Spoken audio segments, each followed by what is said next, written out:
Okay, we want to continue with section 5.8 video. We're going to do 5.8 part 2 video. This is a problem. If you go back and look at 5.8 video part 1, I put this problem up just by an example. We didn't work it, but I showed you what the two answers were to this second degree equation.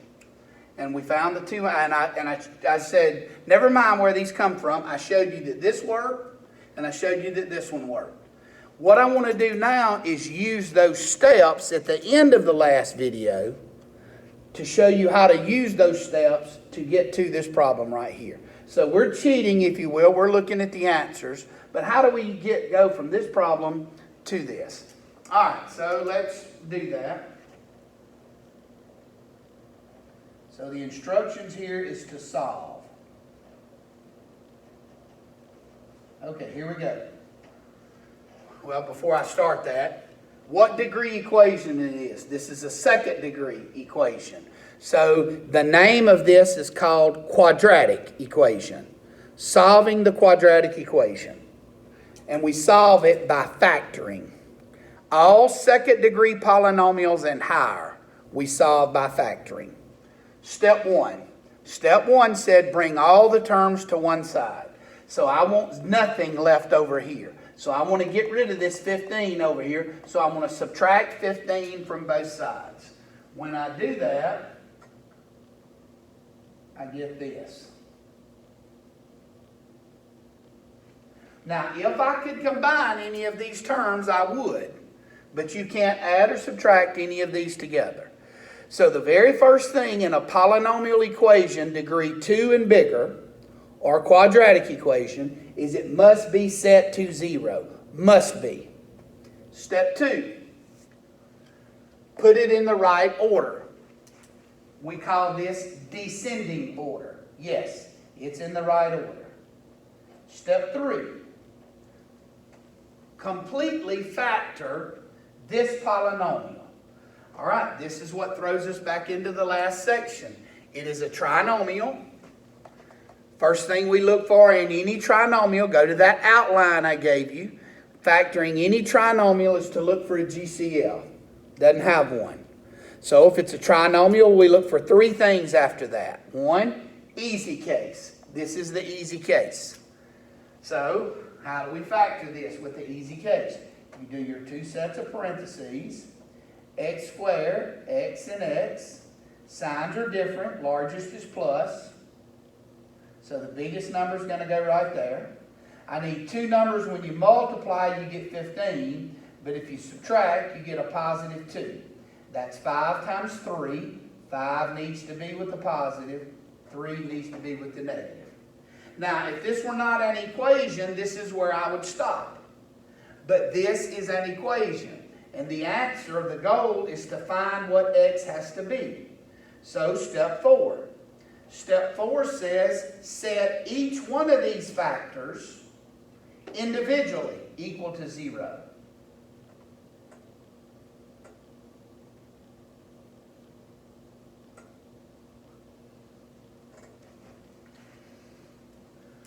After you factor, it's just the way you solve it. After you factor it, you set this one equals 0, or you set this one equals 0. Now notice we have gone from one equation to how many? To 2. But look at the difference. When you go to 2, this is no longer quadratic equations. These are linear. This is a linear equation. This is a linear equation. So solve, step 5 says, solve these equations separately. How do you solve a linear equation? X is on one side, numbers on the other. So subtract 5 from both sides to get my first answer. Add 3 to both sides to get my second answer. And I think the computer asks you to enter the 2 answers separated by a comma. But don't put them in parentheses, because if you do, the computer reads it as an ordered pair. I'm fine with you stopping right here. Now, I've already showed you this, but let's just show you one more time. Show you that x equals 3. is the right answer. You let x be 3. 3 squared is 9. Plus 2 times 3 is 6. 9 plus 6 is 15. Let x be negative 5. Negative 5 squared is plus 25. 2 times negative 5 is negative 10. But 25 minus 10 is also plus 15. So this is the process on how you get to your two solutions. And notice I got two solutions because it was a quadratic or a second degree polynomial equation. Now, remember I told you at the beginning of the last video, I said not all quadratic equations, you have to do all 5 steps. Now, did we in this problem? Yes. Well, I didn't have to do anything on this step, but I had to do something on all the other steps. Let me show you what I mean by that. Let's back up now just a minute. Let's do this example.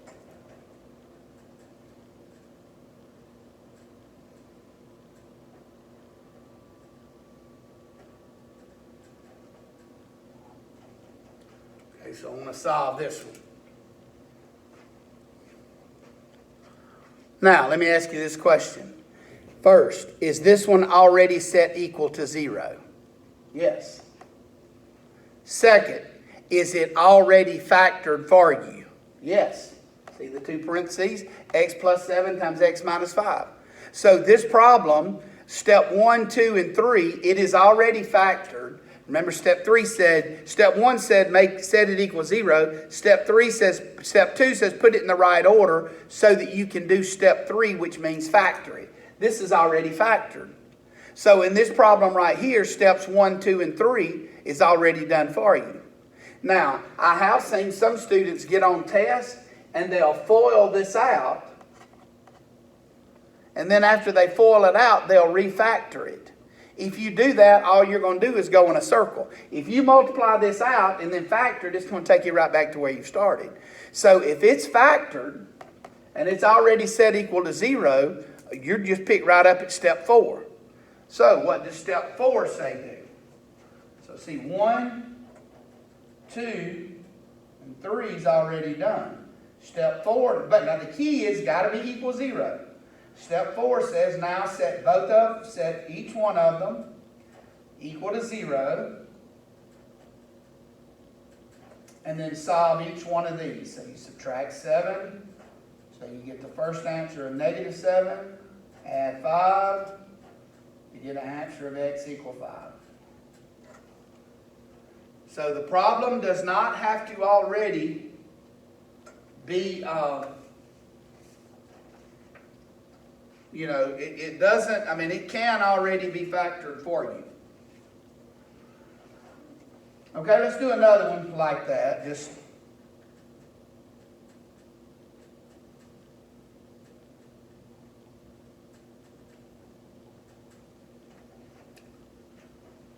another pen here.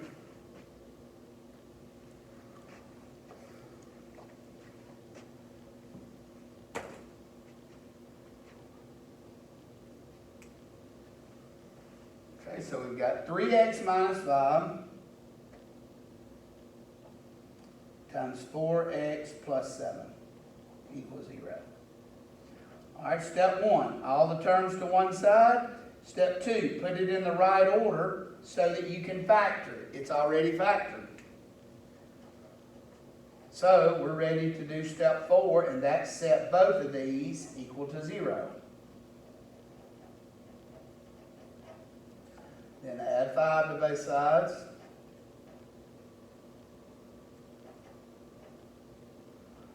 And then divide by the coefficient to get 5/3. Subtract 7 from both sides. Then divide by 4 to get negative 7/4.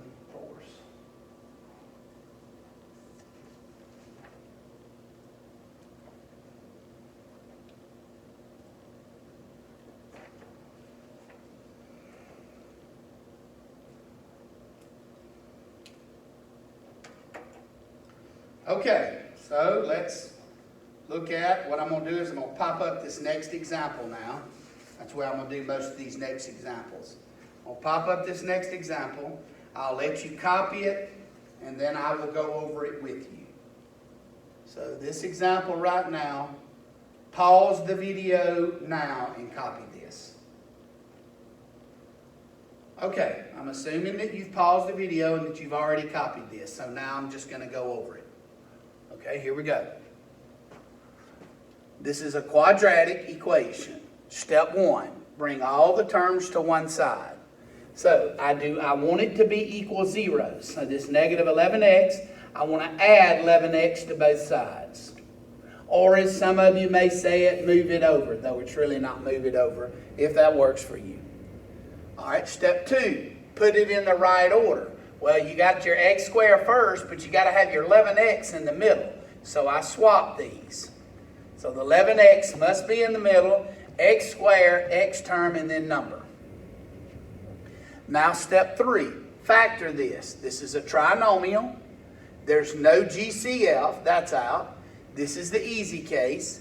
X squared is x and x. Signs are the same, both plus. Two numbers, when you multiply, you get 28, but when you add, you get 11. 7 and 4. So see, if you can't factor, if you haven't learned the stuff that we did in the last section, you're not going to be able to do these. Now take and set both of these equal to 0 to get your two answers. Okay, this next one. Copy it. I'll tell you when to copy it. I know it's not going to make any sense. All right, let me make sure you can see it all first. Okay, pause the video now and copy it. Okay, I'm assuming you've copied this. It's okay if it don't make sense. I just get you to copy it so you can watch me go over it once you've copied it. Okay, so let me go through the thought process. Slide this down a little bit where I can reach it. Okay, here we go. Step 1. Okay, yeah. Step 1. Bring all the terms to one side, leave 0 on the other. That's done. So step 2's done. Step 1. Step 2. Put it in the right order. X squared, x, and then a number equals 0. It's in the right order. Step 3. Now, I need to factor this. Okay, so just cover this up for just a second. I'll do that with you. So this is where I'm at in my head. Right there. All right, how do we factor a trinomial? First thing you look for is a GCF. Does this have a GCF? No. So that's out. After you check for GCF, there's 3 things to check for. 1, easy case. No. 2, perfect square trinomial. So let's see if this is a perfect square trinomial. There was 2 things you have to check for in perfect square trinomial. First, this has to be a perfect square. It is. 5x, 5x. This has to be a perfect square. 2 and 2. And remember, it has to be plus. So 5x and 5x, 2 and 2. So that's why you see that written under there. Now, the next thing you have to do is, in your head, multiply these 2 together, which is 10x, and double it. And if you double it, you get this, then it's a perfect square trinomial. So this is. So you can do your 2 sets of parentheses, and it's 5x and 5x. Do the 2, 2 and 2. Signs are the same, both negative. So it's 5x minus 2, 5x minus 2. Or you could just write it 5x minus 2 squared. But most of you probably write it this way right here. Now take and set both of these equal to 0. Now when you solve this, you add 2 to both sides and divide by 5. So you get 2/5. And here, when you do this one, you're going to get the same answer. You say, "No, well, Ms. Ryan, I thought you said that when you solve a quadratic equation," and this is a quadratic equation, you get 2 solutions. I do. It's just the same solution twice. This is what I call twin solutions. It's the same solution, same answer twice. So the answer is 2/5 and 2/5. But you only have to enter it once when you're entering it on the computer. Okay? Next problem. Do the same thing. And it's a little bit longer to copy. Let me come over. Make sure you can see everything. Yes. Okay, so pause the video now and copy this. Okay, I'm assuming that you paused the video and you copied it. Now let me go back through it with you from scratch. Okay, here we go. Step 1, bring all the terms to one side, leave 0 on the other. So, I want to get rid of the 14, so I have to subtract 14 from both sides, and I have to subtract x from both sides. When I do that, the x becomes minus over here, and the 14 becomes minus. But I need to put the x in the middle, because step 2 says it's got to be in the right order. So if you put that 14 in the middle, step 2, you're going to have to turn it around or rearrange it. So this is what I've got to factor right here. All right. Trinomial. First thing I do is look for a GCF. This does not have a GCF. That's out. Next, see if it's the easy case. It is not because of the 3. Next, see if it's a perfect square trinomial. 3x squared is not a perfect square, so I can stop right there. So my only other option is the Brew method. So how do we do the Brew method here? Remember, what you do is you take this number on the front and multiply it by the number that's on the end. So that's what I'm doing over here as my scratch work. So when I do, I take 3 times 14. So bring the x squared minus x down, and then 3 times 14 is 42. Now I want to factor this. This is the easy case. X squared, x and x. Signs are different. Largest is negative.